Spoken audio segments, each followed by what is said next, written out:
Hey folks, Mark Levin here. Now, before we dive in today's episode, I want to talk about something truly valuable, protecting your financial future with gold. It's called diversification. Now, for that, I only trust Advantage Gold. They're the real deal with 5-star service and a sterling reputation. So give them a call today. Call Advantage Gold at 800-900-8000. Tell them Mark Levin sent you. Trust me, you'll thank yourself in the future. Now let's get to the show. Results may vary. Consult with your financial professional. He's here. He's here.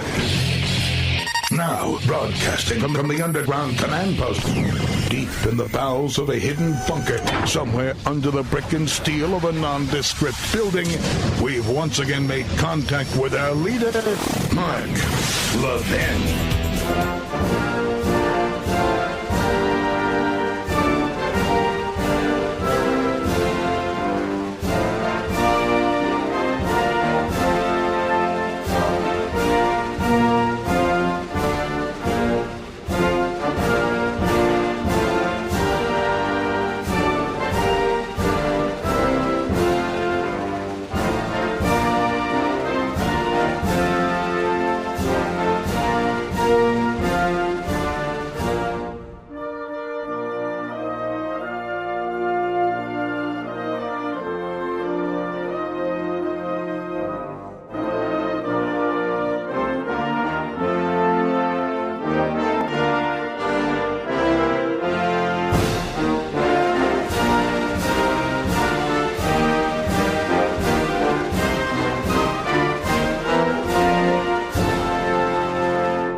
Levin here. Our number, 877-381-3811, 877-381-3811.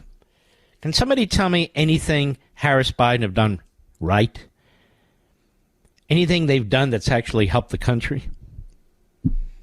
Or their party, for that matter? Or their media, for that matter?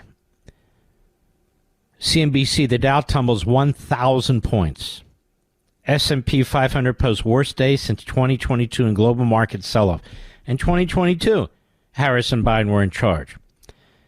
The stocks fell sharply, posting the worst day in nearly 2 years.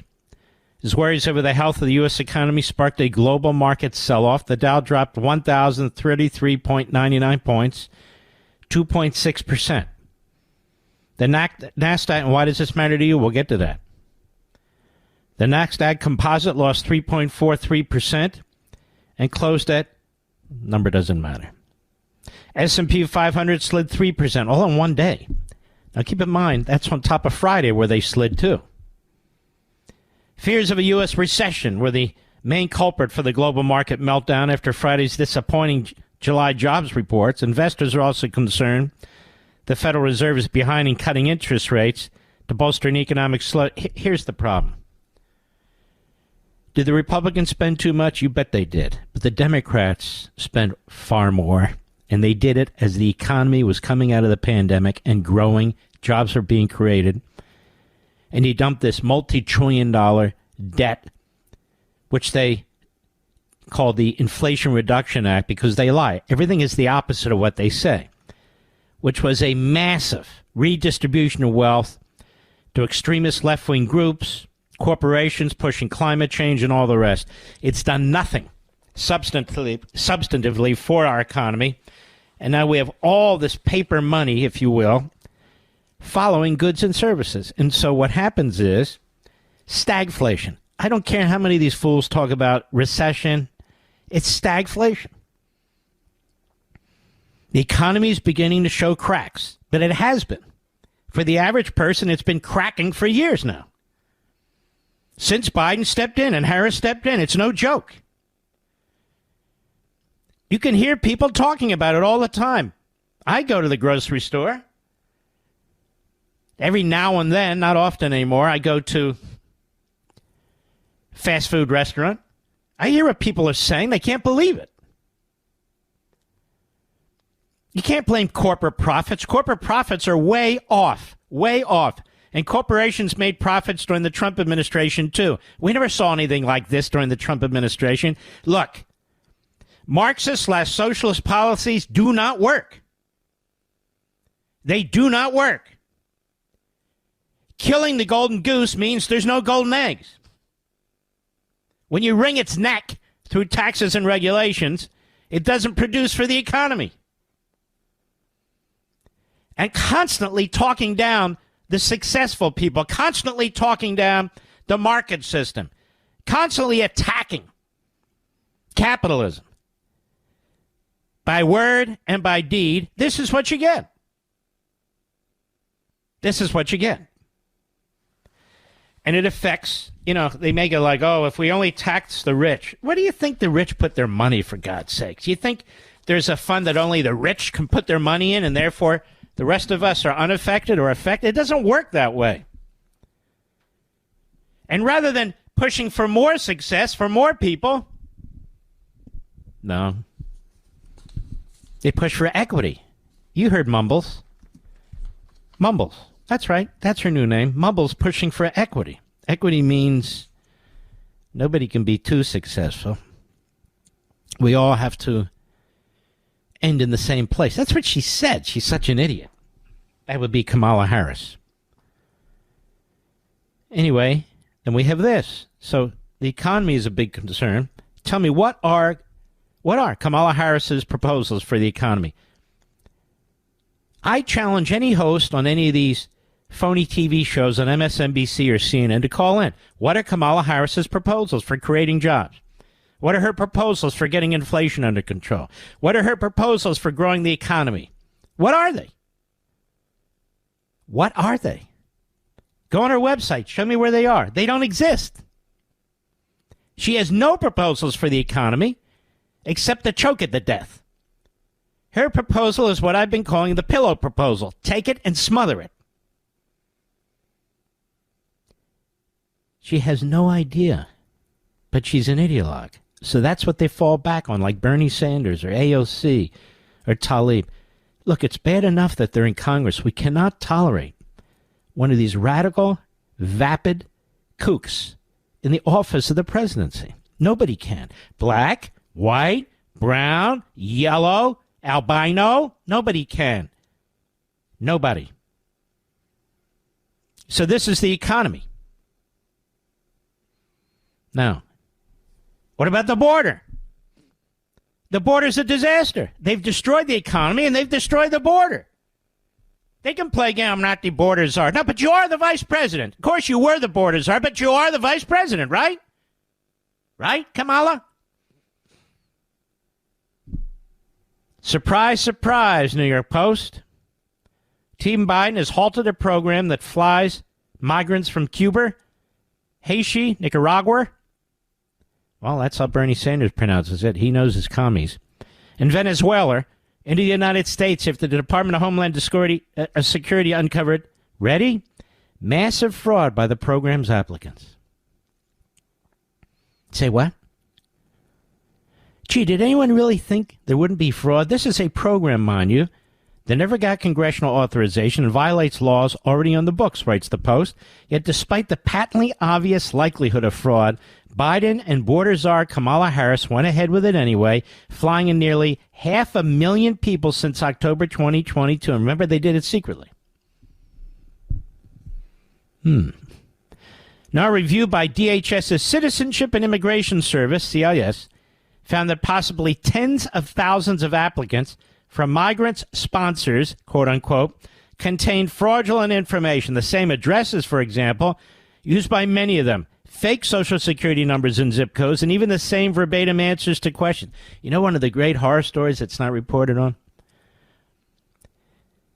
Illegal aliens, legal and illegal, are coming into the country, and they're tapping into the Social Security system. They're tapping into fake Social Security cards. They're bankrupting the Social Security system. What did he say? Oh, it's true. Hello, migrants, writes the Post, have risked their lives making treacherous journeys through dangerous terrain and dealing with the most ruthless criminals to get here. Resorting to fraud is a no-brainer. Heck, even their asylum claims have been proven to be bogus. When asked, migrants openly admit they want to relocate to America not because they've been persecuted or their lives are in danger back home, as required by asylum, but for better economic opportunities. Now that CIS has documented fraud and on a massive scale, the program has been frozen. Great. Anyone going to ask Kamala about this? Anybody? Waste of time to ask Joe, even if you could get a question to him. What? But Harris just keeps talking because the media allow her to get away with this. Are Biden, Harris, and company really that desperate to flood in as many people as fast as possible, allowing them to cut the line, overwhelm cities, and flout Congress? If Team Biden thinks these people really deserve to be here, let them persuade lawmakers to create a legal pathway. And good luck with that. Their refusal to do that is just one more reason they need to be replaced. So they've destroyed the economy, and now it's really going to... it takes a little while for the decisions, the really horrendous decisions that are made by the Marxist socialists, to work their way through the economy, because the American economy is massive, it's diverse, it's got infinite tributaries, but finally it starts to kick in, and it's kicking in now. Inflation is not going to come down, it's going to go worse. Jobless claims are going to go up. You can hear today with the stock market. The reason it's important that the stock market not crash is because if the stock market crashes, that means all these larger businesses have to fire tons of people, and their businesses are going to contract. Firing tons of people, businesses contracting, means the American economy is going to contract, people are going to lose their jobs, and inflation will continue to go up. That's what's happening. You can see it at the grocery store. You can see it at the gas pump. You can see it when you're trying to get now apartments to rent. You're trying to purchase a home. You can see it everywhere. The price is just crazy. I'll give you a perfect example. I went to Chick-fil-A before I came here. I wanted to check it out because I wanted Chick-fil-A sandwich, Mr. Producer. Just the sandwich. I didn't get the fries. And a large Diet Coke. Almost $9. For just the sandwich and I don't blame them. They're a pass-through. It's what they are. What happened? What happened is the Biden-Harris administration, the Democrat Party, and their Marxist socialist agenda. What happens is products and services become less available.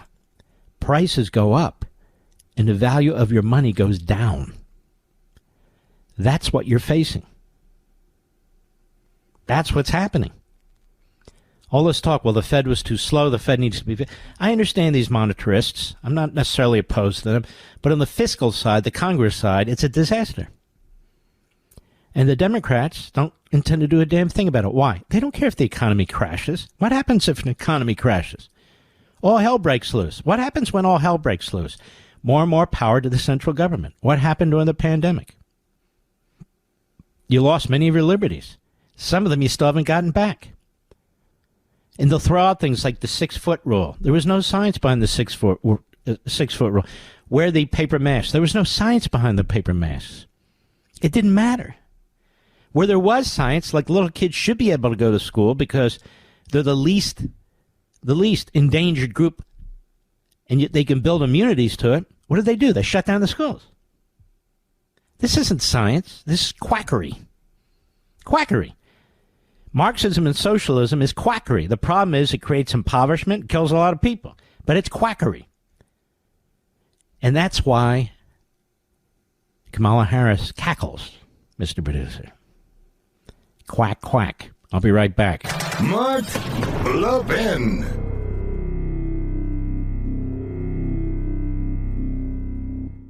We're living in unprecedented times. Every day we're seeing new breaking news. In fact, we're seeing challenges like we've never seen before. So in times like these, you need a solid foundation for your finances. And that's where diversification and gold come in. Gold has always been one of the ultimate safe havens in times of turmoil. When it comes to gold, I only trust one company, Advantage Gold. They're a 5-star American company that I recommend to you. They're experts in precious metals and specialize in helping Americans protect their money with gold and silver. You can even use an existing retirement savings with zero fees. Call Advantage Gold today, 800-900-8000, and they'll send you a free gold investment kit to help you get started. Tell them Mark Levin sent you to see if you qualify for $1,000 in free silver. Help protect your wealth now with Advantage Gold. Call 800-900-8000 for your free gold investment kit, 800-900-8000. Tell them Mark Levin sent you. Performance may vary. You should always consult your financial and tax professional.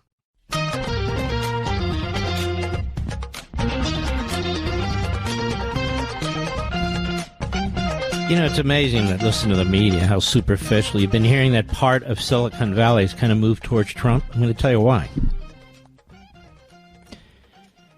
This is from 16 hours ago. Intel is set to lay off more than 15,000 jobs, amounting to over 15% of its total workforce. This is what I mean. When the stock market plummets, it has impacts. As part of a $10 billion cost reduction strategy aimed at 2025, CEO Pat Gelsinger attributed these cuts to disappointing revenue growth and so forth. Do you know how many tech layoffs there have been in 2024 up until July 1st? 100,000, Mr. Producer.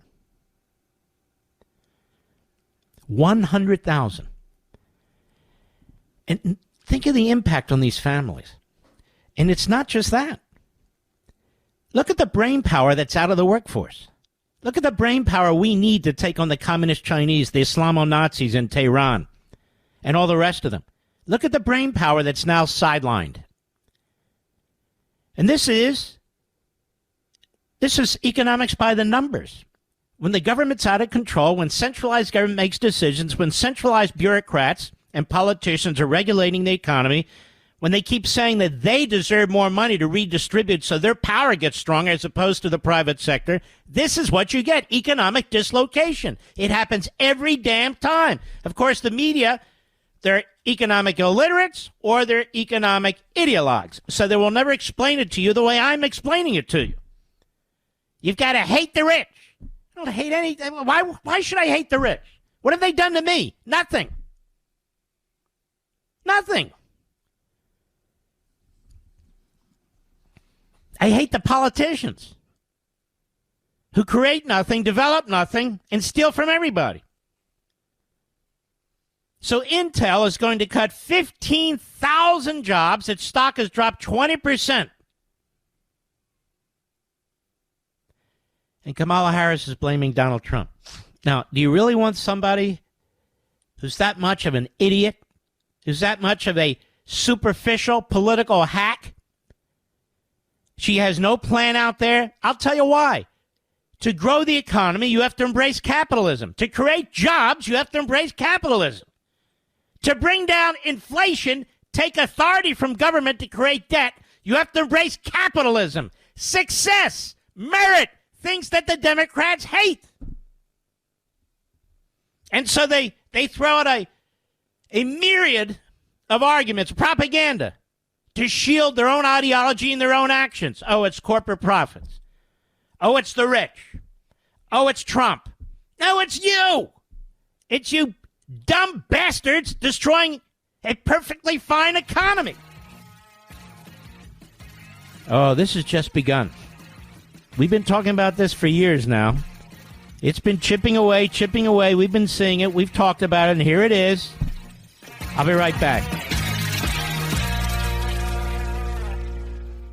You know, we're living in strange times. All the news out there these days seems to be breaking news. The only thing that is certain is change. Regardless of the marketplace and in these times of instability, many small investors turn to gold. It's been a bedrock of wealth preservation for millennia. And when I think of gold, I think of Advantage Gold. They're not just another precious metals company. They're true partners in helping Americans find financial stability. You know, Advantage Gold's experts get the relationship between politics and economics, and they can navigate you through these crazy times using gold to help shield your hard-earned wealth from the shockwaves of political upheaval. So call our friends at Advantage Gold now at 800-900-8000 for a free gold investment kit. Help protect your wealth now with Advantage Gold. Again, 800-900-8000 for your free investment kit. And remember, tell them Mark Levin sent you to see if you qualify for up to $1,000 in free silver. That's 800-900-8000. Performance may vary. You should always consult your financial and tax professional.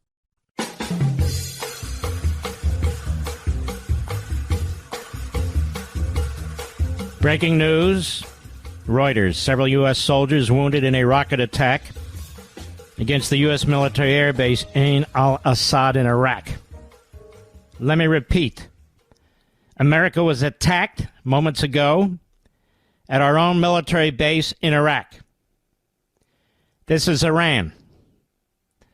Iran runs Iraq. The question I have for you, America, are you sick and tired of watching us take incoming? Our men and women in uniform being killed and maimed? I know I am. What message are we sending to Iran? What message are we sending to Iran when we attack Israel? What message are we sending to Iran when we withhold weapons from Israel? Israel's doing Israel's bidding. Israel's doing our bidding. Israel's doing the West's bidding, for God's sakes. The Iranian regime needs to be destroyed. There it is, right out front. That regime must be crushed. It's destroyed the state of Lebanon. It's taken the Gaza Strip and turned it into a terrorist center. It's destroyed the state of Yemen. It's aimed at Jordan. It wants to destroy Saudi Arabia. And it has surrounded Israel with surrogates, with terrorists, with armies of monsters. It's armed it with the most sophisticated kind of weaponry that it's getting from Russia, as well as China. It's working with North Korea against our little ally, Israel, that could be attacked at any time, tonight, tomorrow, the next night, as we watch the Democrat Party give aid and comfort to the enemy, damn it. As we watch Biden and Harris get aid and comfort to the enemy. And the enemy is here, right in the United States. 36 hours ago, there was a march for Hamas. No, Hezbollah. We have marches in our own streets for Hamas and Hezbollah. Terrorist organizations, Arab terrorists, Palestinian terrorists. How many are here? How are they getting here? How are they getting funded? Burning our flag. Burning the United States flag. Replacing it with the Palestinian flag. How did this happen in the last 3 or 4 years? We have faculty members at Ivy League colleges who spew terrorist propaganda. How did that happen? We have a report from the House Judiciary Committee, all but ignored by the media. The media is part of the reason. Titled, Terror at Our Door, How the Biden-Harris Administration Open Borders Policies Undermine National Security and Endanger Americans. The open borders policy of Biden and border czar Harris have allowed millions of illegal aliens to enter the United States, including terrorist organizations and other bad actors looking to harm Americans. In 3.5 years, the Biden-Harris administration has released more than 5.4 million illegal aliens into the United States, with an additional 1.9 million known gotaways escaping into the country, meaning we don't know who 2 million people are. 2 million people, that's the size of Philadelphia, for God's sakes. Among those, more than 7.3 million illegal aliens are 375 illegal aliens on the U.S. government's terrorist watch list, who've been apprehended by Border Patrol under Biden's and Harris's watch. They've been apprehended, but known gotaways, they don't know who got away. That's more than 3,000% increase of watch-listed alien encounters compared to all 4 years of Donald Trump. We're supposed to sit here and give a crap about who Kamala Harris picks as her running mate. Oh, who will it be? Under the Biden-Harris administration, of the more than 250 illegal aliens on the terrorist watch list who were encountered by Border Patrol at the southwest border between fiscals 2021-2023, DHS has released into American communities at least 99, with at least 34 others DHS custody but not yet removed from the United States. Between fiscal 2021 and 2023, Border Patrol at the southwest border encountered aliens on the terrorist watch list from 36 different countries, including places with an active terrorist presence: Afghanistan, Iraq, Lebanon, Mauritania, Pakistan, Somalia, Syria, Tajikistan, Turkey, Uzbekistan, Yemen. Oh, no, they're just looking for a better life. So far this fiscal year, 2024, just so far this year, Border Patrol has encountered tens of thousands of illegal aliens nationwide from countries that could present national security risks. 2,134 Afghan nationals, 33,347 Communist Chinese nationals, 541 Iranian nationals, 520 Syrian nationals, 3,104 Uzbek nationals. Of the 8 Tajik nationals with potential ISIS ties that ICE arrested in June, 3 were released into the country after using the Biden-Harris administration's one phone application to schedule an appointment. We have appointments set up. Appointments set up. Immigration judges granted bond to at least 27 aliens on the terrorist watch list who were encountered between ports of entry at the southwest border. Terrorists are secreting into our country, America. What's Harris have to say about it? I wasn't the border czar, and we have less illegal aliens than we had, Are they kidding us? They've destroyed the economy. They've destroyed our border. There's going to be hell to pay for this, not by them, but by us.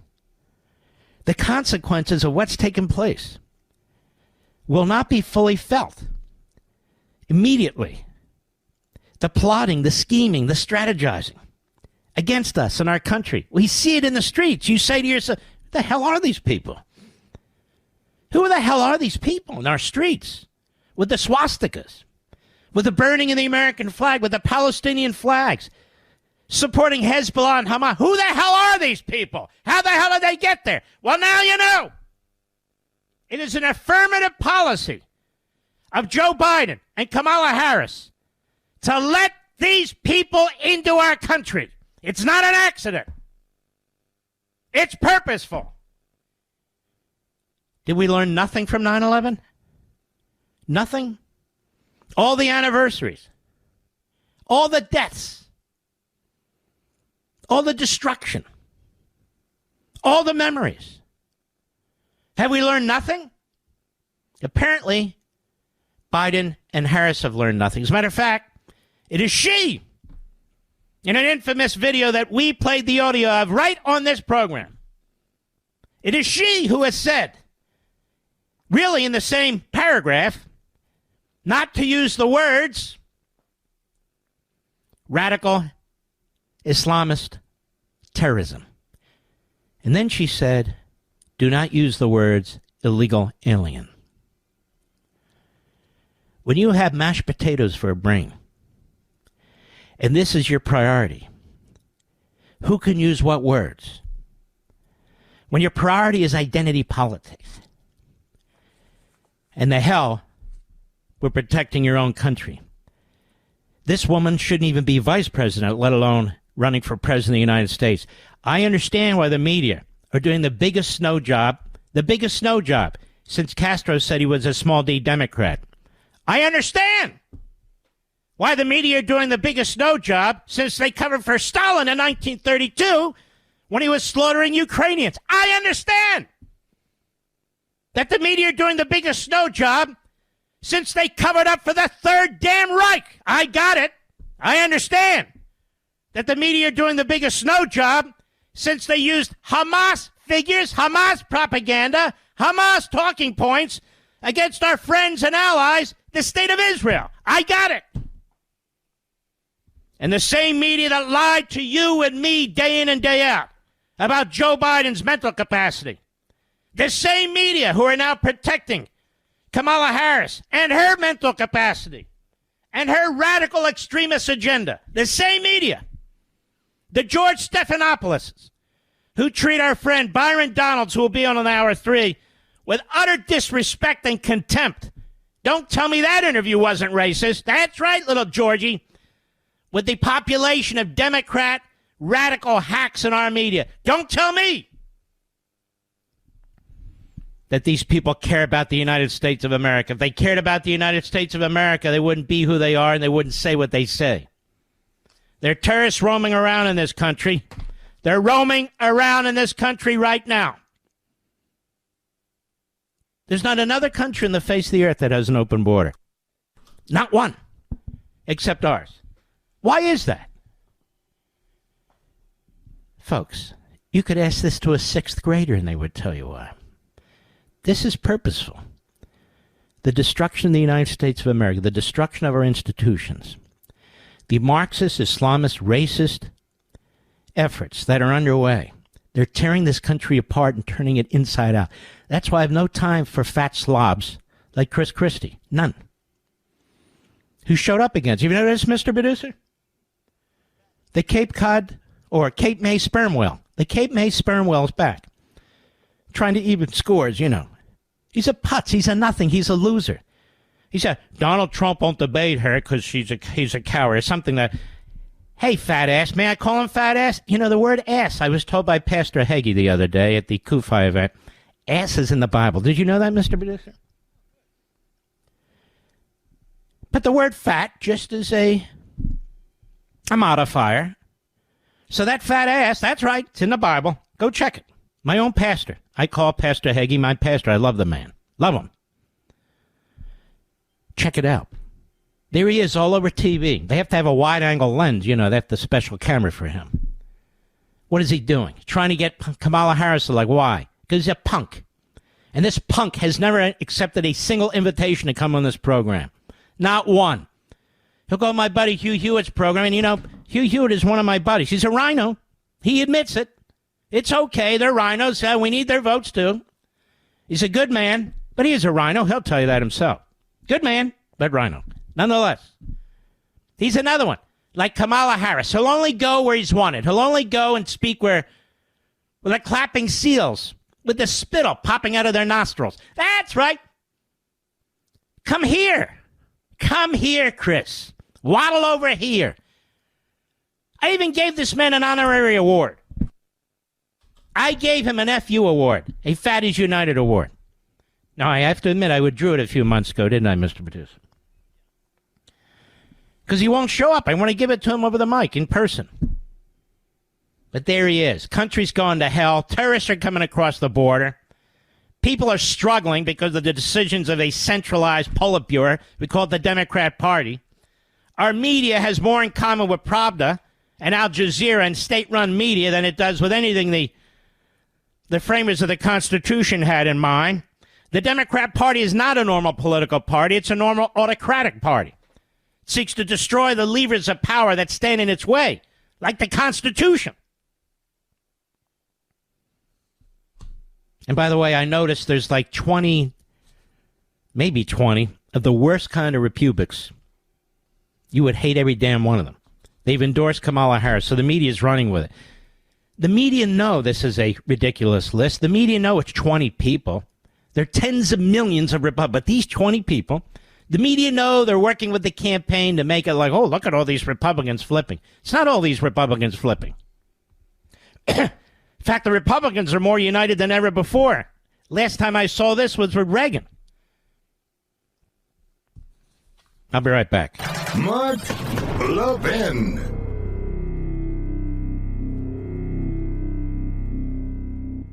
We're living in unprecedented times. Every day we're seeing new breaking news. In fact, we're seeing challenges like we've never seen before. So in times like these, you need a solid foundation for your finances. And that's where diversification and gold come in. Gold has always been one of the ultimate safe havens in times of turmoil. When it comes to gold, I only trust one company, Advantage Gold. They're a 5-star American company that I recommend to you. They're experts in precious metals and specialize in helping Americans protect their money with gold and silver.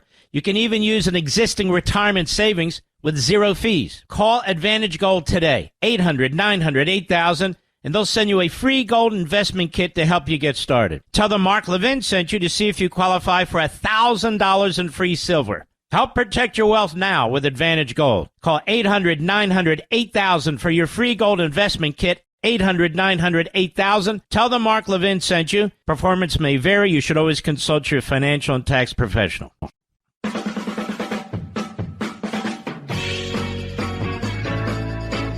You know, there's a lot of irrational exuberance on the side of on the Democratic side of the aisle right now because there was despair some period of time about what the November was going to look like.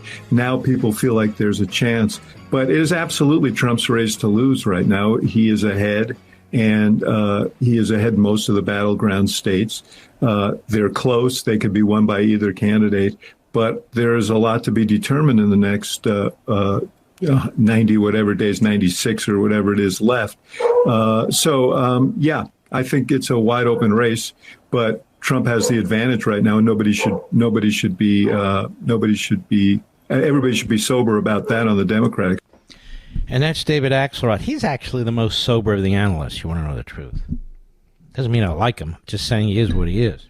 He's giving a warning to the Democrats. He gave a warning to the Democrats about Biden.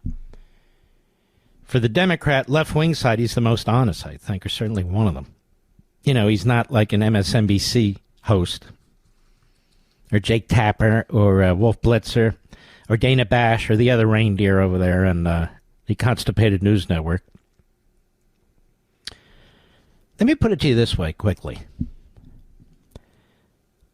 As I said to you Friday, billions of dollars in free, positive, in-kind support from corporate media, fully behind Kamala Harris, billions of dollars tearing down J.D. Vance and Donald Trump. Plus, she's raised hundreds of millions of dollars to do the same thing with paid ads and to conceal herself.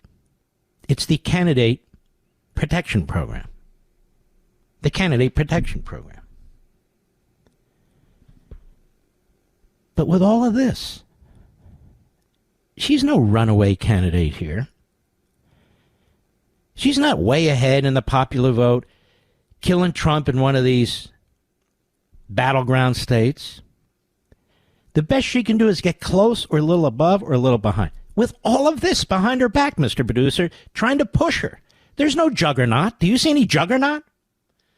Now, there's a juggernaut in the media. They're excited. There's a juggernaut in Hollywood. They're excited.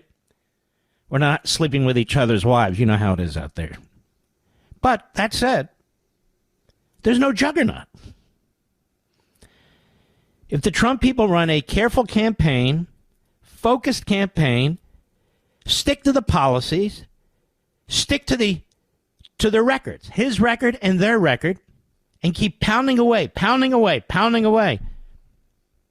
I think it's a very positive situation. If we keep getting bogged down, and I don't just mean race talk and trying to defend ourselves from them, and that needs to happen from time to time, but into debates.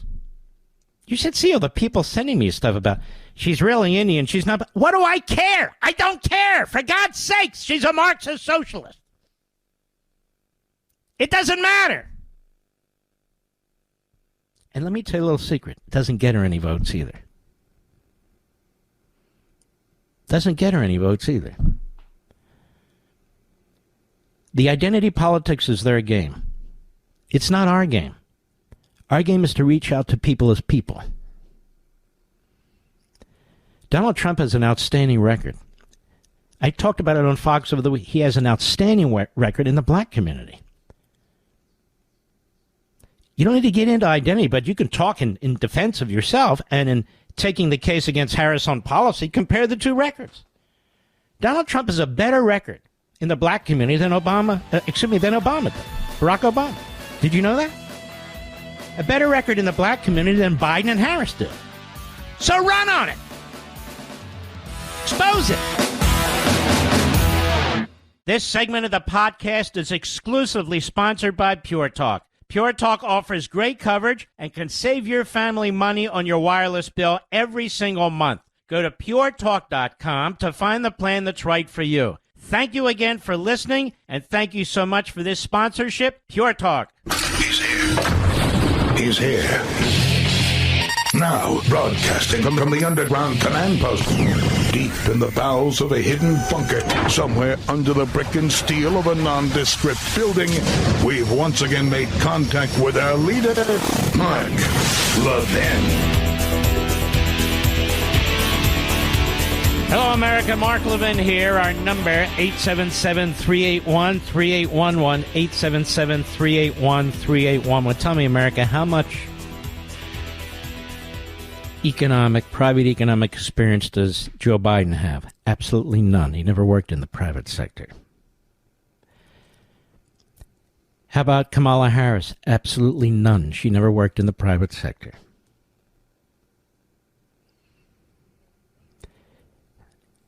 You know, ladies and gentlemen, if you haven't actually experienced being in the private sector, how do you become an expert? They're experts on bloated government. That's all they're experts on.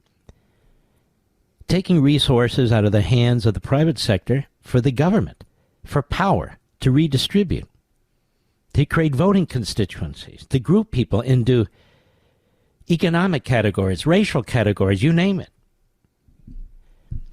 This is why they don't believe in success and merit. They believe in these government identity projects, DEI, ESG, CRT, not MERIT. And by the way, this hurts people of all races, backgrounds, and nationalities. Now look at Donald Trump and J.D. Vance. Donald Trump obviously spent his entire life as a developer. J.D. Vance is a successful entrepreneur. Both have not just private sector experience, but great successful private sector experience. This is not important to the media because the media are like they're like the leeches on the ass of the government. That's right. They exist because of government. They don't exist because of the private sector. So you have two incredibly successful men. Their strengths are never touted by the media. They're never recognized. They're never appreciated. And yet that's exactly what you need to build an economy, experience in the economy. If you want to build government, bureaucracy, taxes, regulations, then you vote Democrat. If you want to vote for economic growth and prosperity, wealth creation, then you vote Republican. And I'm not talking about all the time. I'm talking about this time. The two candidates running on the Republican side are successful entrepreneurs. Biden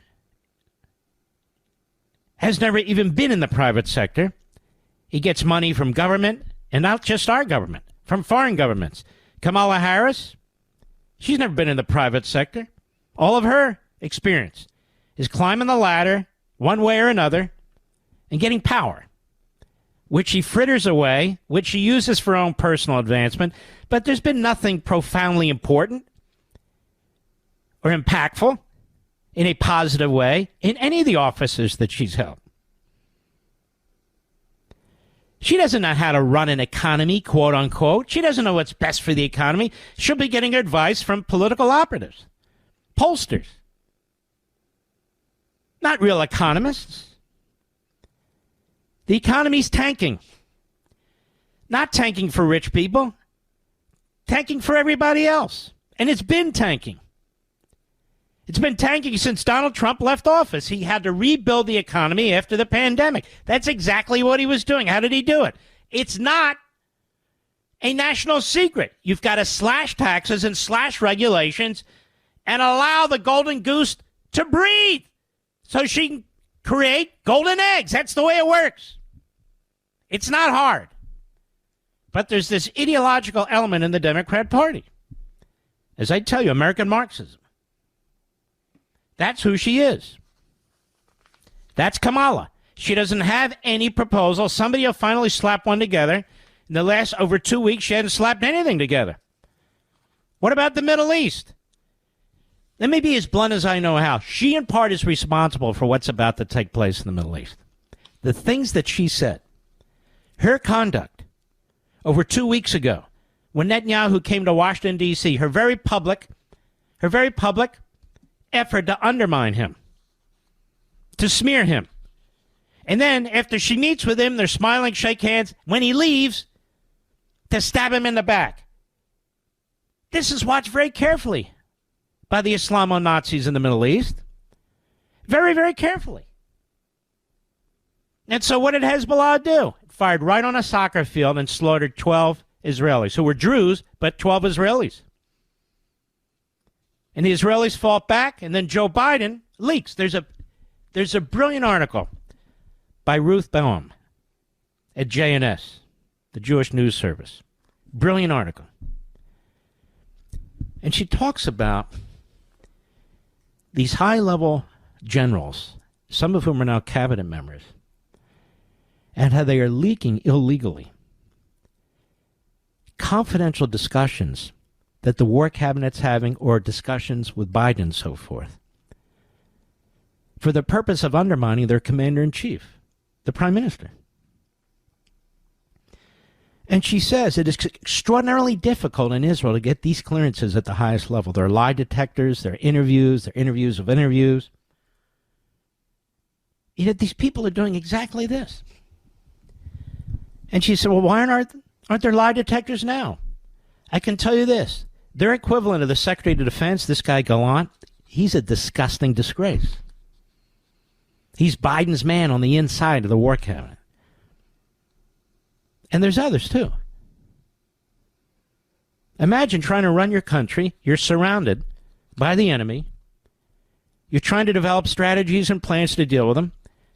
And your Secretary of Defense, again, the equivalent effectively, is leaking to the media and to the Biden team.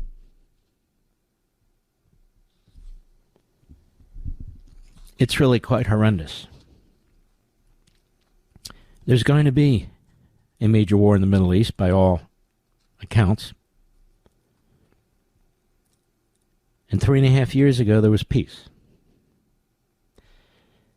3.5 years ago, you had Israel and Arab countries signing peace agreements and recognizing each other diplomatically and commercially, working with each other.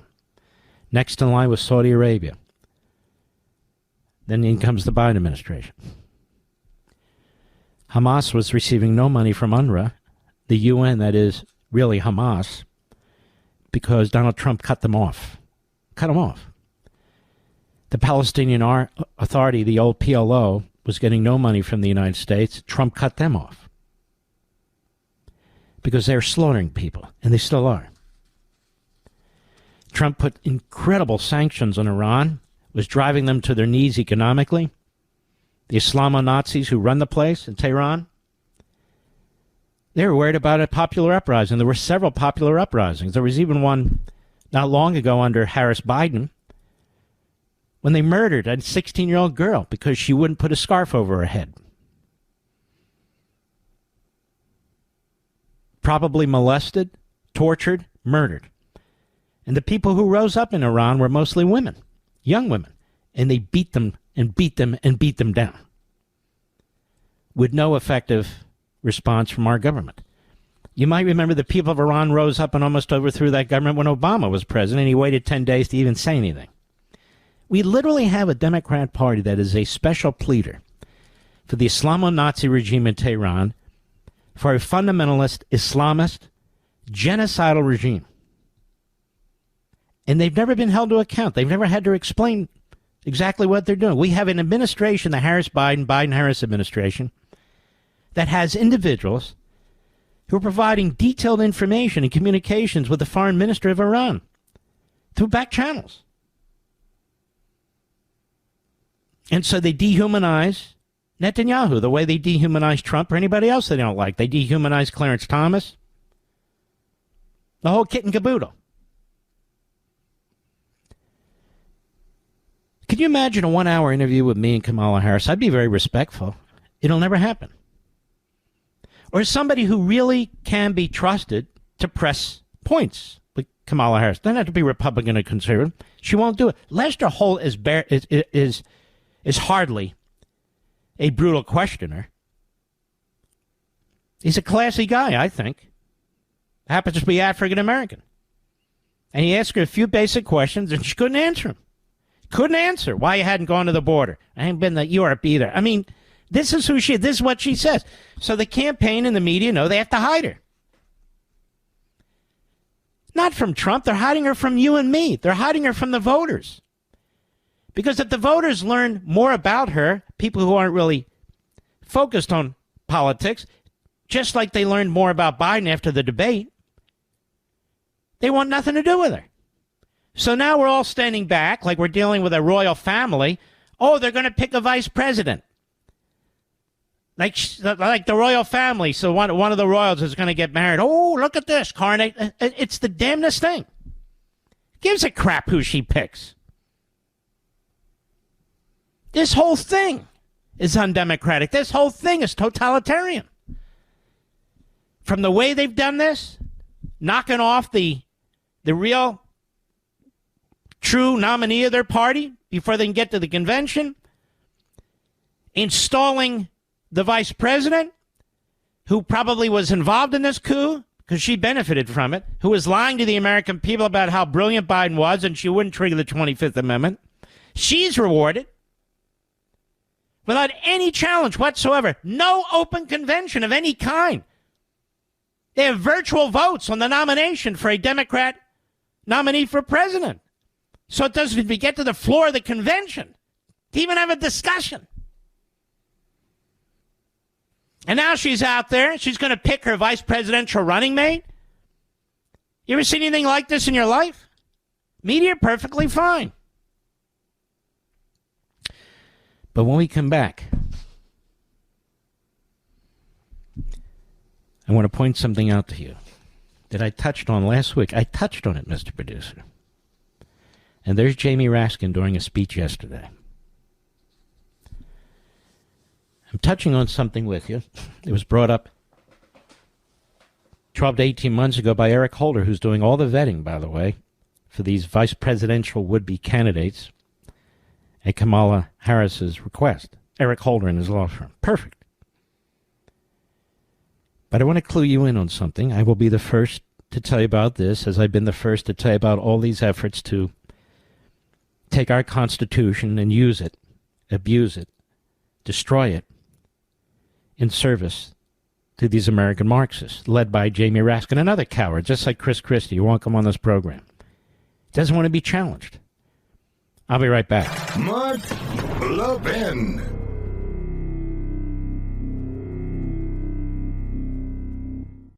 I'm going to let you in on a little wireless trick that can cut your cell phone bill in half every single month. Other major carriers want you to believe you need unlimited data so they can overcharge you. Here's the fact. Most of you are buying way more data than you'll ever need and you'll ever use. Pure Talk, my cell phone company, only charges you for data you actually want. Listen to this. For $25 a month, you can get unlimited talk, text, and 5 gigs of data plus mobile hotspot. Do you know what you can do with 5 gigs of data? You can browse the internet for 135 hours, stream 1,000 songs, or watch 10 hours of video. Folks, stop overpaying for wireless. Get 5G coverage with Pure Talk. Go to puretalk.com/Levin. That's puretalk.com/Levin. Switching is painless. It's easy. There's no contract, no activation fee. You can even keep your phone and your number. Again, that's puretalk.com/Levin, puretalk.com/Levin, and you'll save an additional 50% off your first month on top of all the other savings when you sign up with Pure Talk.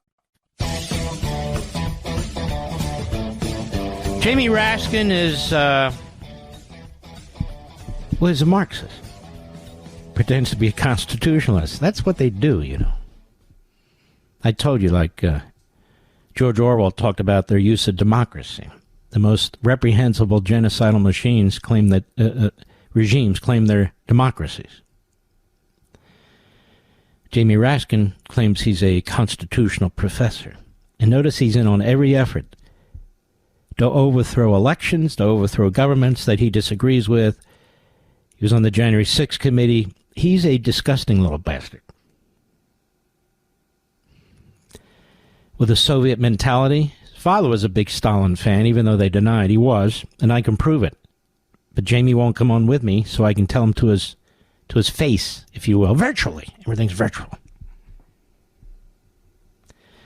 And I've been warning about this since Eric Holder mumbled it out about 12 or 18 months ago, as I warned about their use of the 14th Amendment to try and take Trump off the ballot when others were saying that's just too far out there. Or what they keep saying about the 14th Amendment, where the president himself could lift the debt ceiling and be in charge of the budget if Congress doesn't go along with him. Big lie. 14th Amendment is a Civil War, post-Civil War amendment to help free the slaves and to help ensure that they're treated equally under the law and they can vote.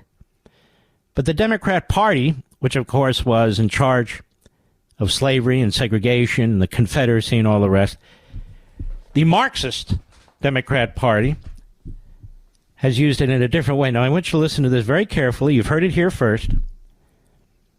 Cut one, go.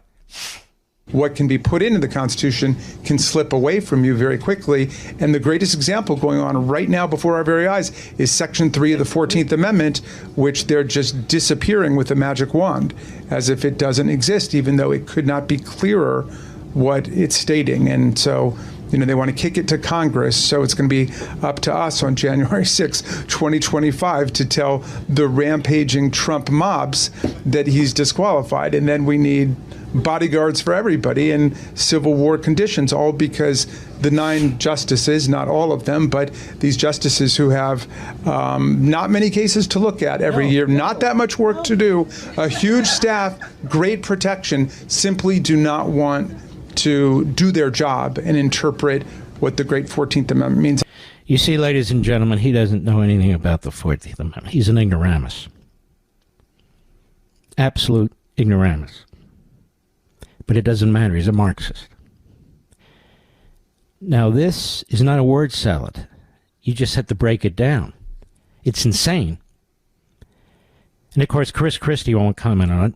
He's too busy eating chocolate donuts and attacking Trump. But nonetheless, Section 3 of the 14th Amendment, talking about insurrection. And so the same section they used to try and keep Trump off the ballot, he's saying, is to be used to try and keep Trump out of the presidency. See my point, Mr. Producer? He is saying that Trump is not qualified under the 14th to be president, even if he wins the election. See what I mean, America? You see how disgusting this is? And then he says, and only if the court had ruled properly on these ballot exclusion cases, which came together and came to the court, and they said, no, that's not how it works. By the way, it's 9-0. Trump would be ineligible to be running for president. And he says, now it's going to be left to us on January 6th to make the case. So if Trump wins, Jamie Raskin saying he's going to go to the floor of the House and say Trump cannot be president under Section 3 of the 14th Amendment. I don't give a damn what the Supreme Court had to say. I don't give a damn what the voters had to say. I don't give a damn what the electors had to say. And these are the people defending democracy, America. What I'm telling you now is crucially important. These are the people now defending democracy. The way they install Harris. The way they did an inter-party coup against Biden. And now they're saying even if Donald Trump wins, the great 14th Amendment, which has nothing to do with anything they're talking about, the insurrection clause has to be used against Trump, meaning he cannot serve as president of the United States. He says it'll create a civil war. We'll need protection. The court didn't do its job. Now we have to do the job. This is a seriously sick man. He is a vile Marxist. He doesn't care if there's a civil war in this country. If we're up to him, he'd bring the country to a state of civil war. And then he attacks people who object to what he's saying and doing. He's a punk, an absolute punk, Stalinist Marxist. That's my opinion. He's free to come on and debate me. I'm going to let you in on a little wireless trick that can cut your cell phone bill in half every single month. Other major carriers want you to believe you need unlimited data so they can overcharge you. Here's the fact. Most of you are buying way more data than you'll ever need and you'll ever use. Pure Talk, my cell phone company, only charges you for data you actually want. Listen to this. For $25 a month, you can get unlimited talk, text, and 5 gigs of data plus mobile hotspot. Do you know what you can do with 5 gigs of data? You can browse the internet for 135 hours, stream 1,000 songs, or watch 10 hours of video. Folks, stop overpaying for wireless. Get 5G coverage with Pure Talk. Go to puretalk.com/Levin. That's puretalk.com/Levin. Switching is painless. It's easy. There's no contract, no activation fee. You can even keep your phone and your number. Again, that's puretalk.com/Levin, puretalk.com/Levin, and you'll save an additional 50% off your first month on top of all the other savings when you sign up with Pure Talk. Blasting conservative fire. The Mark Levin Show. Call in now at 877-381-3811. Well, I want you to hear this again from Jamie Raskin and understand how diabolical these people are. They don't believe in democracy, little d. They certainly don't believe in constitutional republicanism. They hate this country with every fiber of their being. Hate it. And they're sanctimonious. They're self-righteous. And Jamie Raskin represents this ilk in Washington, D.C. They'd be just as happy if there was no opposition, if there was no election, while they claim they're concerned about voting rights. Just look how power-hungry they are. Look how they will change on a dime if it means they'll hold power. The 14th Amendment was an amendment like the 13th and 15th to protect black people, newly freed slaves, to ensure that the rights that every other American enjoyed were conferred upon them and enforced. That's what they were. Had nothing to do with preventing somebody from running for president. The president's not even mentioned in Section 3. We've talked about that before. Other officers are. He is not. They would not have changed the entire electoral process set up in the other sections of the Constitution and with the states to do what Jamie Raskin says here. Remember, this amendment came from the states. The 13th and 14th and 15th Amendments came from the states. They ratified them. 3/4 of the state legislatures. The states wouldn't say, after we go through the electoral process, the electoral college process, then we say that the 14th Amendment kills the end of the process. They never said it. There's no historical support whatsoever for it. There's no rational or logical support for it. So they cling to it. So for them, the 14th Amendment is the grab bag for everything they want to do. So they take the 14th Amendment, they destroy it. Utterly destroy it. So we're going to play it again, and at certain times during this, Mr. Producer, I'm going to ask you to stop. So let's be on our toes here. Cut one, go. What can be put into the Constitution can slip away from you very quickly. And the greatest example going on right now before our very eyes is Section 3 of the 14th Amendment. What's going on right before our eyes? It's violating Section 3 of the 14th Amendment. You know what he's saying? See, ladies and gentlemen, some people have taken foreign language and so forth. I've spent my life studying these people and how they speak and think. It's a very dark thing, but nonetheless. What's going on, quote, right now before our very eyes is Section 3 of the 14th Amendment. Meaning, Donald Trump is an illegitimate candidate for President of the United States. That's what he's saying.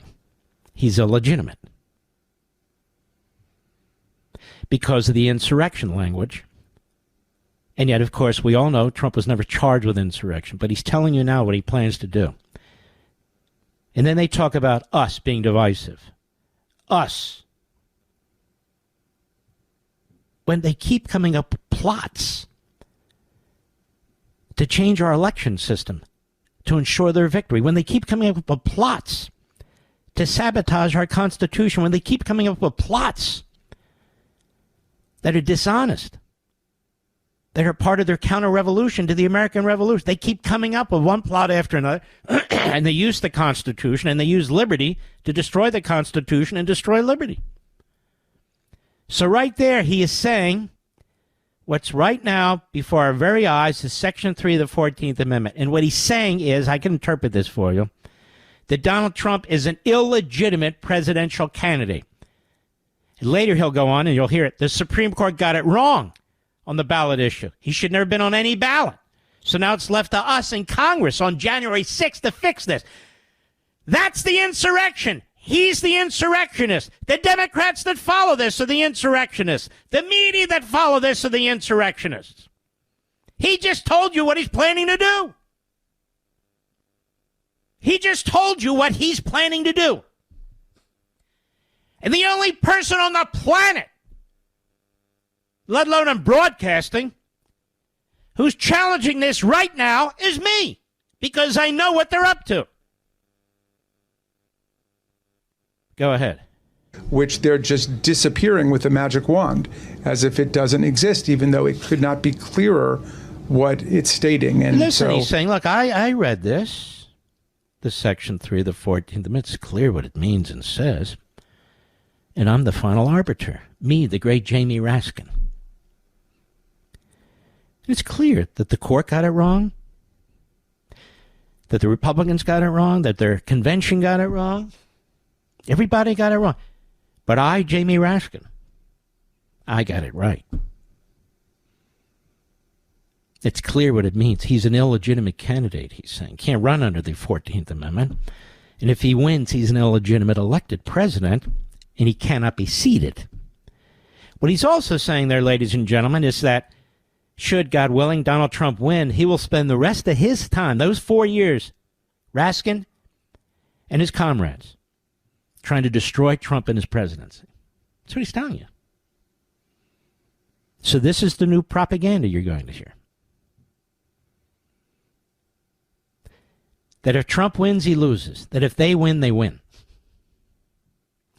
If this is not Marxist / fascist / totalitarian, then what the hell is it? I'm desperate to debate this man. Desperate to debate Jamie Raskin. Desperate. But we can't get him. We can't get him. Go ahead. You know, they want to kick it to Congress, so it's going to be up to us. Nobody wants to kick anything to Congress. The Supreme Court said definitively that Section 3 of the 14th Amendment doesn't say what you say it says. And by the way, many courts have said that in the states, including courts controlled by Democrats. Colorado's different. The head of the Secretary of State in Maine is different. A couple others. Some jackass, I think, in Michigan. But the vast majority of the courts have said, no, you're wrong, Jamie, if that is your name. Go ahead. 2025 to tell the rampaging Trump mobs that he's disqualified. So the rampaging Trump mobs, that he's disqualified. What rampaging Trump mobs? They're rampaging Palestinian mobs. There's rampaging Hezbollah mobs. There's rampaging Palestinian mobs. There's rampaging Marxist mobs.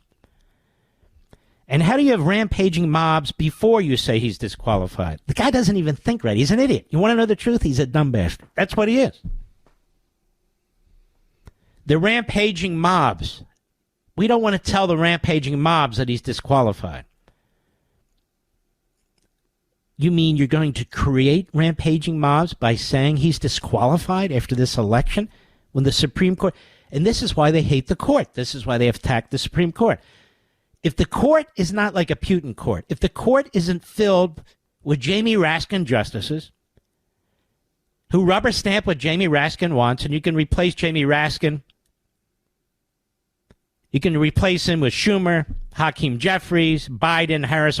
If they don't deliver what they demand, then the court's illegitimate. Then they have to destroy Clarence Stein. Then they have to dehumanize the conservative justices.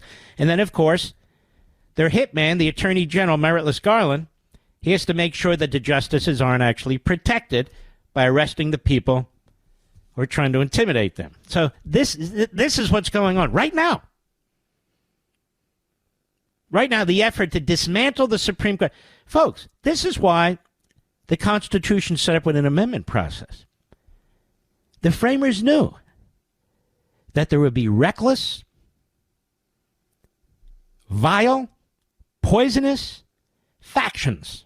They used the word faction. Factions like this who would try and bring down the entire society. And that's Jamie Raskin. Mr. Raskin, I am challenging you to a debate right now. I don't mean right now on the show if you don't want to, but I'm challenging you right now on these airwaves where you'll have more people listening than all your appearances on CNN, MSNBC, and all your little podcast programs combined.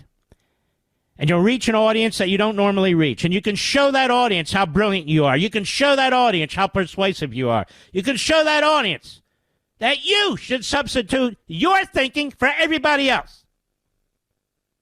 And I want to debate the 14th Amendment with you. The history of the 14th Amendment, the language in the 14th Amendment. I want to debate insurrection with you. Because it's my contention right here and now, that you are the greatest threat to this republic as an insurrectionist in the House of Representatives. You, Jamie Raskin. You are a Marxist insurrectionist. You're not violent. You just cause violence. And you have the opportunity to come on these airwaves and debate me, you little bastard. Yes, you do. Go ahead. Bodyguards for everybody in Civil War conditions, all because... Shut up, a-hole. I've had enough of you. You don't have the guts to come on this program. What is it? They're all like Kamala Harris. Bernie won't come on the program. Chucky won't come on the program. Jamie... And what is it? Jamie and Bernie and Chucky. What is this? Are we in third grade, Mr. Producer?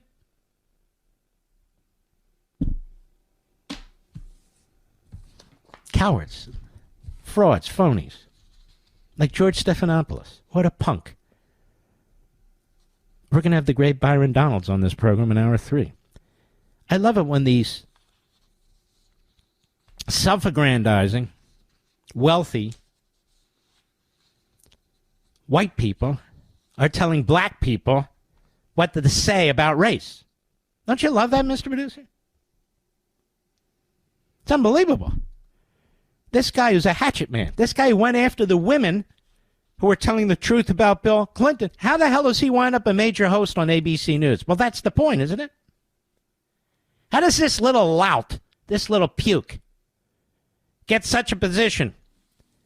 Well, because we have the Al Jazeera Pravda media, and he earned it. It's a good little boy. You're welcome on this program too, Georgie. Man, do I have questions for you. First of all, how tall are you? That's a good question, don't you think, Mr. Producer? But then we'll get into the specifics. But he won't get into the specifics. Hides behind his network, which hides behind the corporate enterprises that own it. No accountability whatsoever. He'll never come on this program, ever. None of them will. So it's the Democrats who are at war with the institution and independence of the Supreme Court. It's the Democrats who look at the 14th Amendment to prevent people from exercising their franchise ultimately by saying the Republican nominee, the Republican candidate, even if he wins, is excluded. Who says so? We say so. It's the Democrats who broomed 14.5 million of their own voters in the Democrat primaries to eliminate Biden, who they concealed. They knew he was a doofus. Everybody did. And then to bring in another doofus. Now, Biden's a doofus by, mental illness. Seriously. He's got dementia. Kamala Harris is a doofus by low IQ. That's not a mental illness. People have a low IQ, average IQ, high IQ. I happen to have a high one, but I won't brag about that, Mr. Producer. But you get the point. It is what it is. But the result is the same. Stupid. Stupid. I'll be right back. Mark Levin.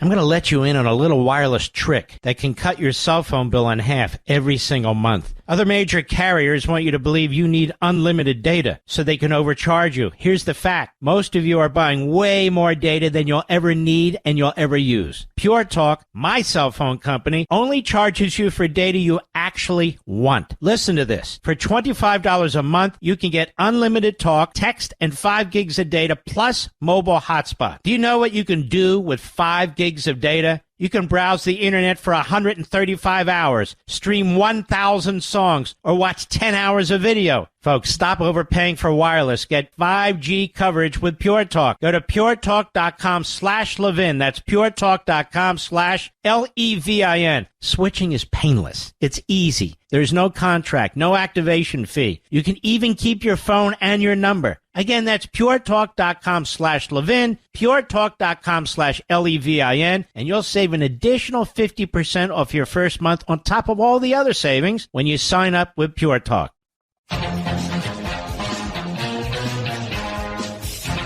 George Stephanopoulos and Byron Donalds yesterday. Go. And you just repeated the slur again. If it doesn't matter, why do you all keep questioning her identity? She's always identified as a black woman. She is biracial. She has a Jamaican father and an Indian mother. She's always identified as both. Why are you questioning that? Well, George, first of all, this is something that's actually a conversation throughout social media right now. There were a lot of people who are trying to figure this out. But again, that's a side issue, not the main issue. The main issue... Sir, 1 second. You just did it. You just did it again. Of the United States. Why do you insist on questioning her racial identity? You want me to talk? I want you to answer my question. George, now that you're done yelling at me, let me answer. He talked about it on the stage yesterday in Atlanta for 2 minutes?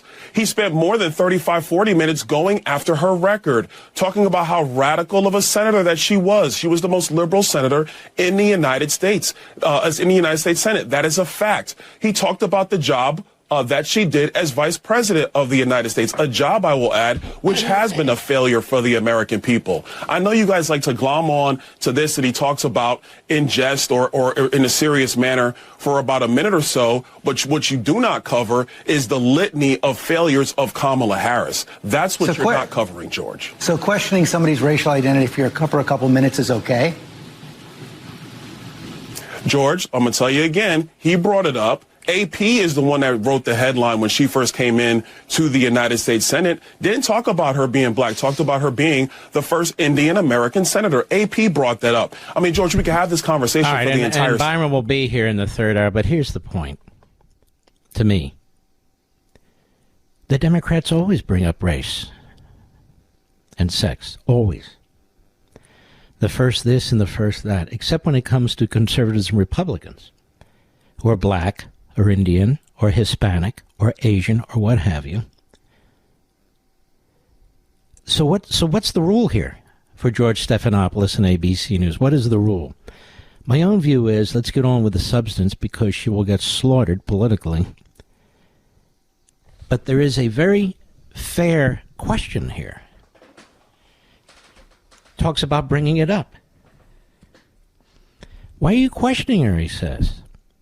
It's mixed race. She's Indian and she's Jamaican. No, George, why are you bringing it up? Why do you give a damn?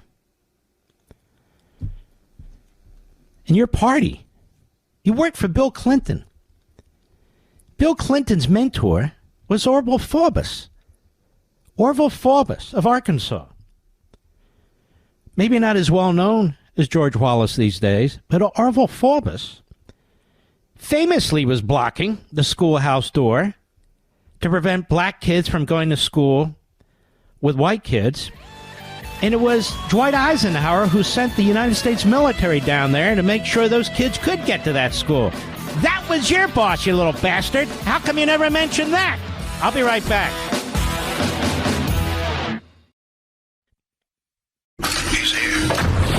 He's here. Now, broadcasting from the underground command post, deep in the bowels of a hidden bunker, somewhere under the brick and steel of a nondescript building, we've once again made contact with our leader, Mark Levin. Hello, America. Mark Levin here. Our number, 877-381-3811, 877-381-3811. One of our buddies. We don't have many Byron Donalds, I must tell you. I'm very careful who we consider buddy over here, but you're definitely one of them. How are you? I'm doing good, Mark. How you doing, my friend? Very, very well. You know, this George Stephanopoulos and you really kicked his ass, may I say, and I think I just did. But you did. When you sit down for an interview and you have a guy like this, he starts telling you, lecturing you as a black guy, pretty much what you can and cannot say about race, when he never shuts the hell up about race, and his party never shuts up about race, and his profession never shuts up about race, and they target black conservatives, they target people like you, they target people like Clarence Thomas, so they target conservative women and so forth. They really don't mind talking about race as long as you agree with their left-wing approach. Isn't that pretty much it? No, you're absolutely correct. And, I tell people all the time that the people who are the most intolerant, and, I don't like really talking about race, but if they want to talk about it, let's talk about it.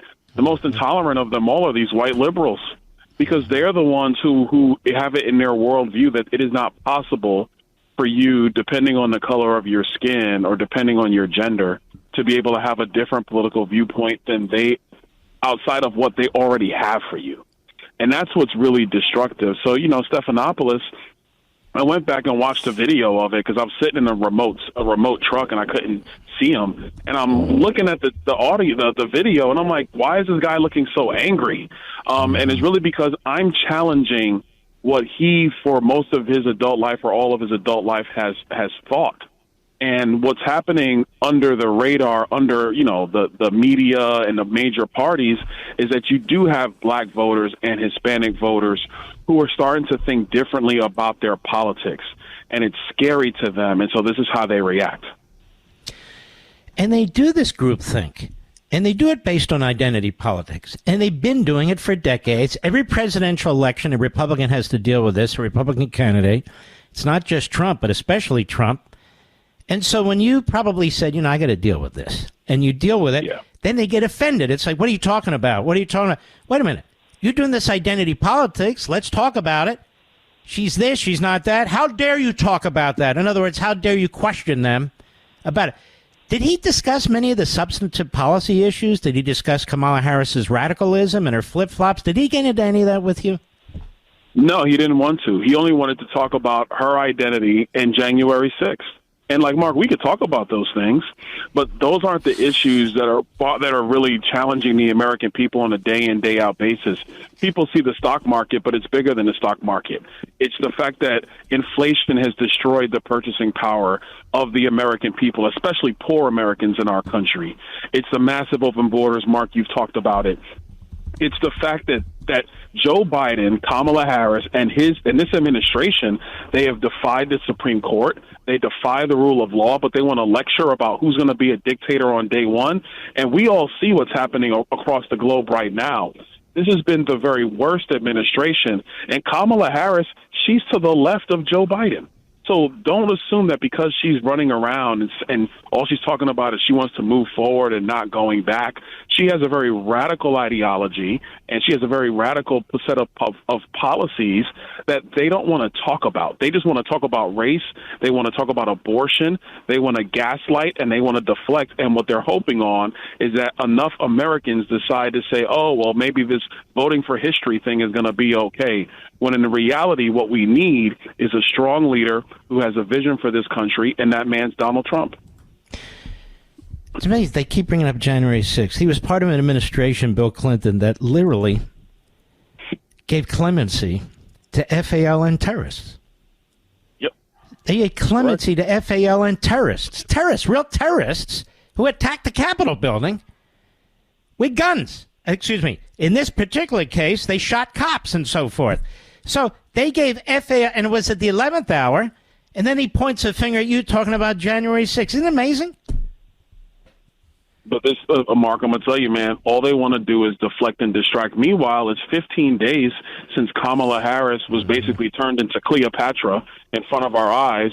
15 days, and she can't answer a question from George Stephanopoulos or any other media person. And the media, they're twisted. They don't know what to do because they covered for Joe Biden. Then when they got exposed, they trashed Joe Biden, forced him out of the race.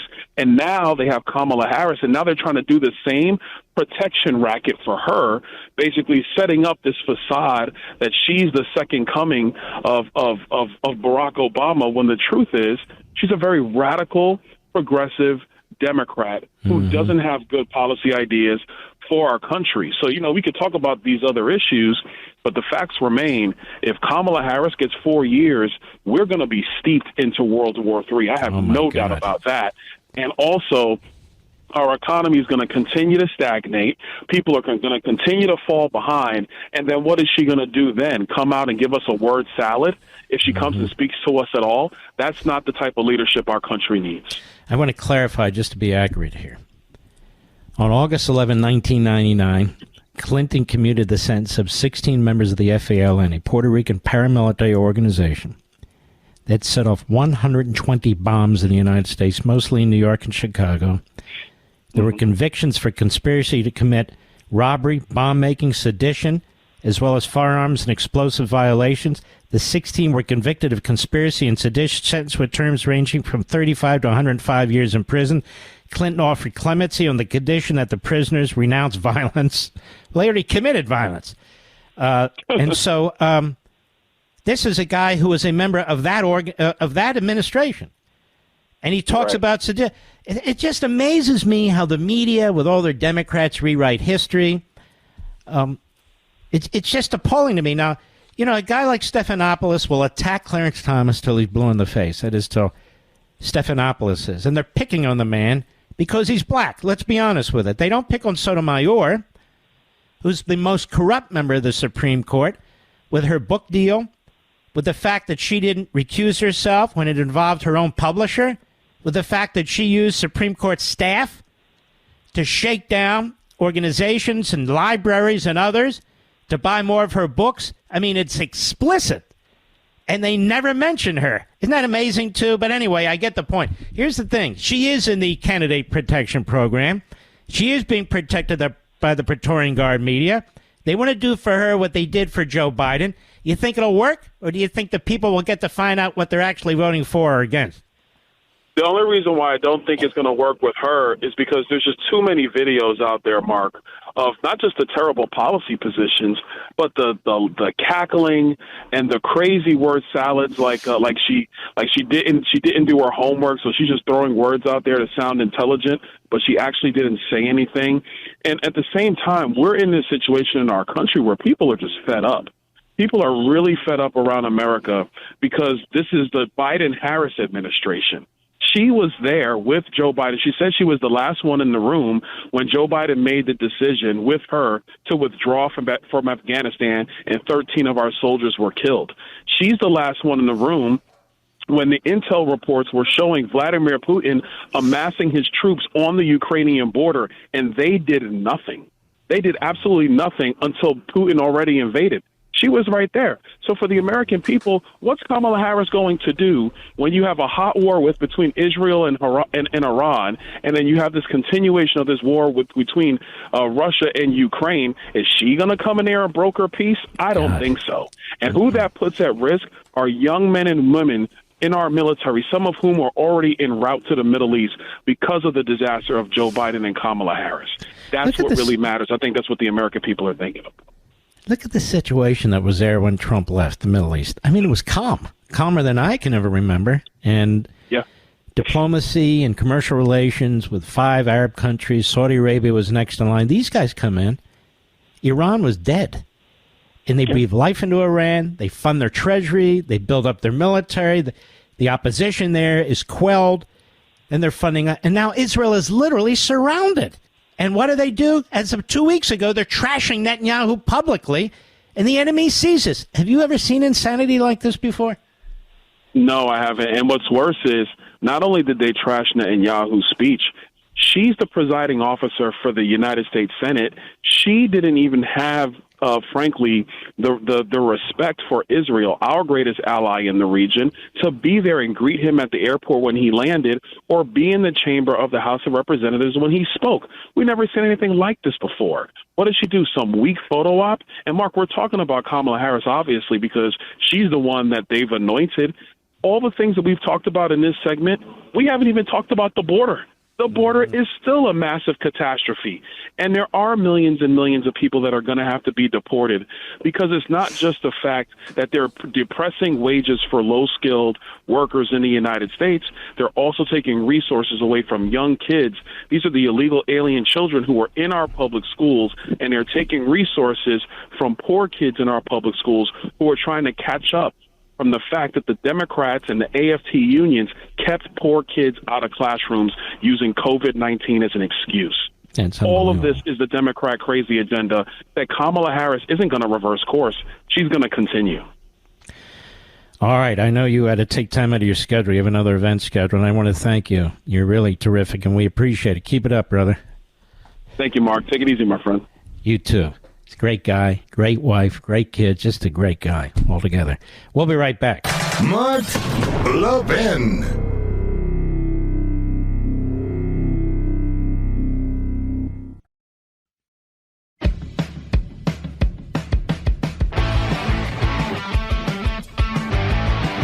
We need a president. We need a leader of the greatest country on the face of the earth. We don't need these people who need caretakers. We don't, but they seem to. We don't need these people with all these foibles, all these weird problems. We don't need a stupid Kamala Harris. We don't need a demented Joe Biden. We need accomplished people who understand how the world works, who understand how to kickstart an economy, who understand that this money doesn't belong to them in Washington, D.C. It's our money. We need a leader, somebody who can complete a real sentence. Somebody who's not staring into the ether, either because they have dementia or they're inarticulate. Their mind gets all jumbled with the word salads and everything. We need people who are as good as we are. Not people who speak and we cringe. Not people whose policies are all based on radical ideologies. We need people who believe in America. We need people who believe in our founding. And that includes our founding fathers and the Declaration and the Constitution, not people who attack it and those who gave us the greatest nation on the face of the earth. We need people who appreciate all of you who make this country work. The electrician and the plumber, the restaurant owner and the waiter, the truck driver, the delivery people, all the people who make this country work. Law-abiding, tax-paying citizens, not illegal aliens, not crooks, not lobbyists and special interests. People who represent us, we the people. Enough already. It's that simple. Kamala Harris is hiding out. Oh, she'll show her head at some point. The pressure will become unbearable. But she's a fraud and a phony. A fraud and a phony. You want to run for president of the United States and nobody's heard a damn thing from you in 15 days except for a couple of sentences when the hostages from Russia were brought home and you were absolutely incoherent? She's very nasty to her staff. She's very hateful to people. She turned her back on people who were molested by priests in San Francisco. I'm going to dig into that more. She's not who they want you to believe. She's a caricature. They want you to pour all your biases and belief systems into it. I don't care if she's Indian or black. The Democrats are telling you, oh, she's black, so black people vote for her. She's Indian, so Indian people. I don't care. It's not why we vote for people. That's not going to reduce the price of food. That's not going to reduce the price of your utilities. That's not going to increase your prosperity or your job opportunities. They try and pull at your heartstrings and your emotions. They try and create hate and jealousy. We need a leader. She's not a leader. Biden's not a leader. Trump is a leader. You can disagree with this, that, or the other thing. But we know one thing. He loves America. And no, I cannot say that about Kamala Harris. Because her radical positions, her hateful propaganda, video after video after video is of somebody who hates this country. That's right, I said it. And that's why she's hiding out. That's why the George Stephanopoulos of the world are on full attack mode. I'll be right back. Nobody says it better than Mark Levin. I'll go with what Mark Levin said, because nobody could say it better. Call in now at 877-381-3811. That'd be the man right there, Mr. Producer. Here's Josh Shapiro. I understand he's the Jewish Democrat governor of Pennsylvania. You know, it's amazing, isn't it? We always have to identify him as Jewish. This guy Waltz in Minnesota, what's his faith? Nobody knows. I don't even know what Kamala Harris's faith is. Do you, Mr. Producer? But he's a Jew. Ooh. Here he is at a rally in Pennsylvania on Friday. Cut 15, Mr. Producer. Go. I was 20. Look, I have said for years, long before October 7th, that I favor a two-state solution. So here's the thing. When he was a young man, he wrote a piece saying he does not, because the Palestinians do not believe in peace. They believe in fighting. That's what he said in so many words. So that op-ed has come back to bite him, as they say. Now he's saying, no, I didn't mean any of that. No, I promise I didn't mean any of that. I believe in a two-state solution. This is what they hide around behind. On immigration, we had a bipartisan bill. So it's a disaster. I want a two-state solution. Now think just for a second. How would we have a two-state solution when Israel's surrounded and under attack? It's like, if only Israel would have a ceasefire with Hamas and give away Judea and Samaria, that is the whole eastern part of their country, then we would have peace, America. Don't you know? And Josh Shapiro, by the way, is Jewish. I've always said I believe in a two-state solution. So that's the conga line for the Democrat Party. I've always believed, think about it. If Mexico were doing to us, well, maybe they are. Actually, think about it. If Canada were doing to us what Iran is doing to Israel, would we be seeking ceasefires and ways to give 30% of our country to the people trying to slaughter us, Mr. Producer? Is that not insane? Well, it's amazing. We have all kinds of reprobates in the media who are lying about the situation in the Middle East, but they're lying about more than that. They're lying about the situation in the United States of America, and they're getting away with it, of course, because they control the propaganda mill. That's who they are. Now, Nancy Pelosi, honestly, I better not say what I'm thinking, Mr. Producer. Let's just leave it at Nancy Pelosi. She defines herself. She thinks that Joe Biden should be on Mount Rushmore. Listen to this. Even Leslie Stahl is shocked. Cut 6, go.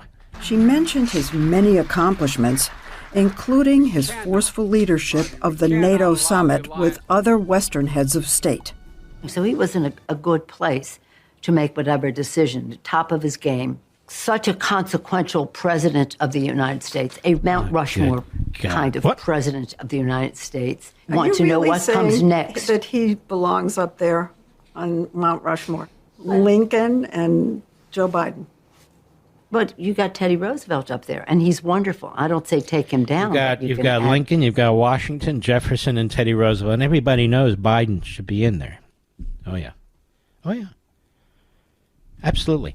First of all, they say it should never be there because that was an Indian location, and so, they attack it like they attack everything else in America, anything that is Americana. Now she wants to add Joe Biden. So my question would be this to you, Mr. Perdue. Do we get in like the squinting Joe Biden? With the spittle dripping from his lip? That could be pretty ugly. We could have him confused, like kind of with the eyes shooting upwards, staring into the sky. We could do that. Sure, we could do that. Yeah, he should have his own mountain, right? With Joe Biden getting on or off a plane, falling down on the stairs. I think that would be good. Why do you think that's so funny? What else could we do? There could be Joe Biden with a 7-year-old little girl sniffing her hair. I could see that monument right there. Oh, yeah.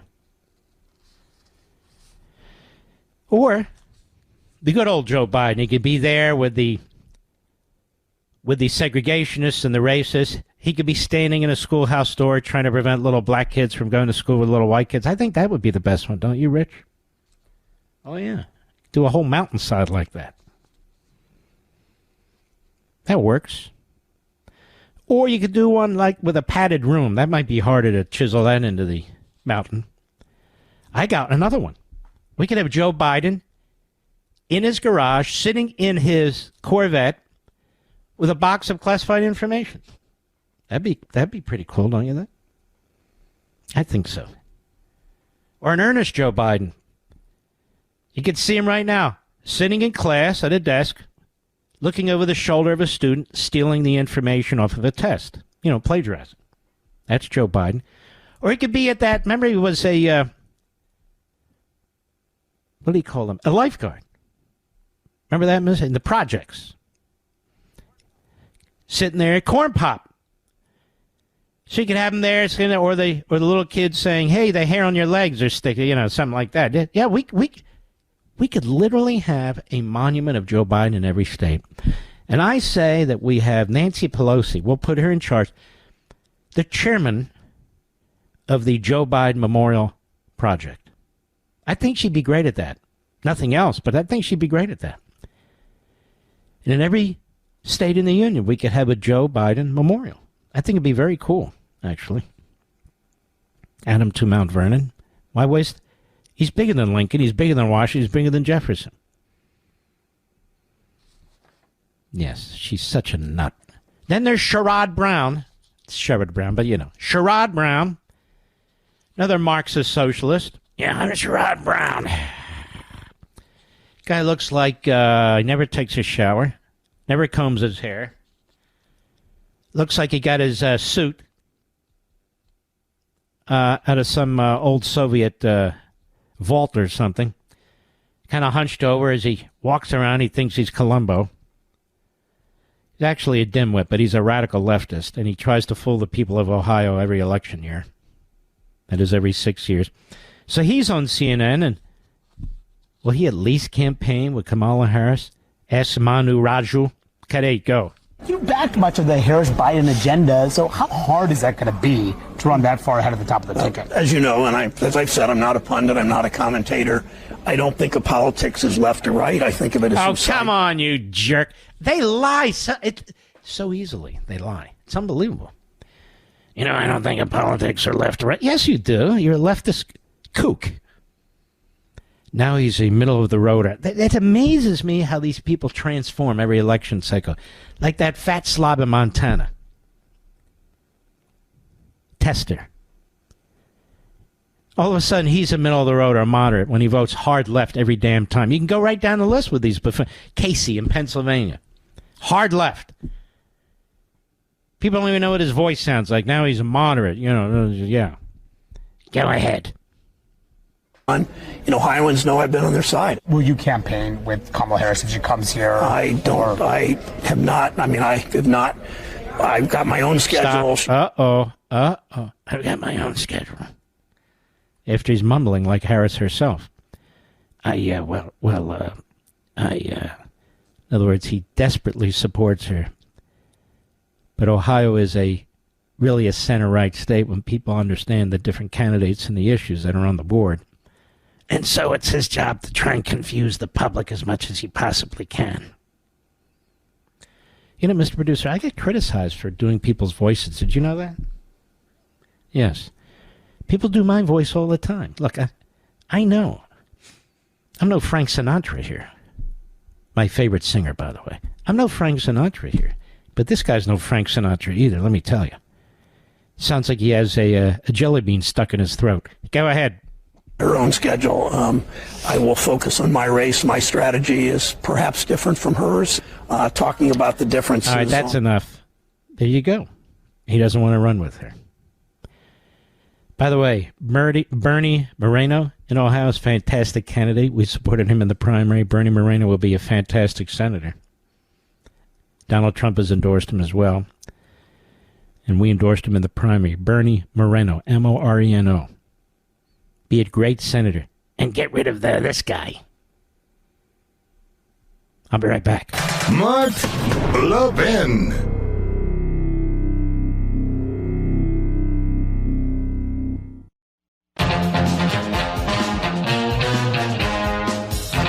This is breaking news. This is the second source we've seen on this. Russia's delivering advanced radar and air defense equipment to Iran at breakneck speed right now in preparation for war there. Two Iranian officials familiar with the planning told the New York Times. So Putin is providing Iran with the top-notch anti-aircraft and radar systems to try and take out Israel's air power. The United States is withholding F-15s and F-35 engines from Israel, as well as other munitions and military systems. So Russia is now pouring this equipment into Iran to try and take an Israeli advantage out of the sky. And here we are with Kamala Harris and Joe Biden and Blinken and Austin. We just cannot deal with this clown show anymore, America. We just cannot. And they're dumbass media. These are stupid people. And it's going to cost people lives. I mean, let me ask you a question. What if Iran defeats Israel? Then what? What are going to happen to the people there? What are going to happen to these ancient sites that are Jewish and Christian? What are going to happen to those sites? They're going to be destroyed. The people are going to be slaughtered. Iran's, according to the Secretary of State, he's finally admitted they're within an eyelash of having the material for a nuclear weapon. The only country that is literally on the front lines fighting them is this little country of Israel. We're not doing it. We can't even give them the weapons they're asking for. We're holding them back. We have an armada there that's not doing a damn thing, even when our own military personnel are being attacked. The hell is this?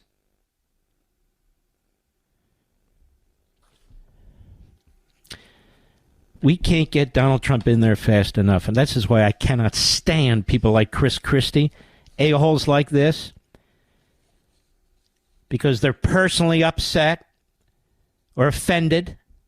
This is life and death. This is life and death for America, life and death for Israel, life and death for Ukraine. These never-Trumper